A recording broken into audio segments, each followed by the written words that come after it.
അപ്പോൾ hair fall നല്ല രീതിയിലുണ്ട്, ഡാൻഡ്രഫ് നല്ല രീതിയിലുണ്ട്. അതുപോലെ ഡാൻഡ്രഫ് നിങ്ങൾ നാച്ചുറലായിട്ട് പല ട്രീറ്റ്മെൻറ്റും ട്രൈ ചെയ്ത് നോക്കി പറ്റുന്നില്ല, ഹെയർ ഫോൾ പിന്നെ ഉണ്ടെങ്കിൽ അപ്പോൾ എന്തായാലും ഹെൽത്ത് ഇഷ്യൂസ് കാണുമല്ലോ. നമ്മൾ ചെയ്യാം, ബെസ്റ്റ് ഡോക്ടറെ കൺസൾട്ട് ചെയ്യുക. ഞാൻ ഇന്ന് സെക്കൻഡ് ടൈം പോയി PRP ചെയ്തു. അതുപോലെ തന്നെ കുറച്ച് ഷാമ്പുവും മെഡിസിനും എല്ലാം ഇങ്ങനെ വാങ്ങിച്ച് വെച്ചിട്ടുണ്ട്.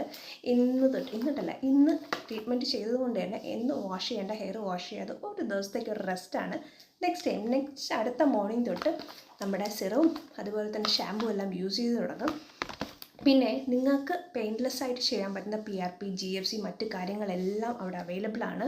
ഇന്ന് ഞാൻ പോയപ്പോൾ വീഡിയോ മറ്റു കാര്യം എടുത്തില്ല, ജസ്റ്റ് എടുത്തത് മാത്രമേ ഉള്ളൂ. അത് നിങ്ങൾക്കായിട്ട് ഷെയർ ചെയ്യാം. അപ്പോൾ നിങ്ങൾക്ക് പോകാൻ പറ്റുന്ന ബെസ്റ്റ് പ്ലേസാണ്, സ്ഥലവും ലൊക്കേഷനും ബാക്കി കാര്യങ്ങളെല്ലാം ഞാൻ കൊടുത്തേക്കാം. ട്രിവാൻഡ്രത്ത് വന്നിട്ട് GFCയോ PRPയോ പിന്നെ എന്താ പറയുക ഹൈഡ്രോഫേഷ്യലോ എന്ത് ചെയ്യാൻ ആഗ്രഹം ഉണ്ടെങ്കിലും ഡോക്ടറെ കൺസൾട്ട് ചെയ്തതിന് ശേഷം നിങ്ങൾക്ക് ചെയ്യാം. Best place, best treatment.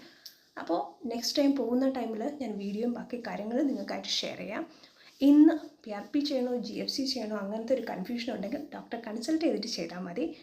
പോകേണ്ട സ്ഥലമല്ലേ, ജസ്റ്റ് കണ്ടോക്കെ. ഇനി ഹെയർ ഫോൾ എന്ന പ്രോബ്ലമേ നിങ്ങൾ നോക്കണ്ട, ഹെയർ ഫോളും സോൾവ് ആവും, അതുപോലെ തന്നെ ഡാൻഡ്രഫും സോൾവ് ആവും, ആൻറ്റി ഡാൻഡ്രഫ് ട്രീറ്റ്മെൻറ്റും അവിടെ ഉണ്ട്.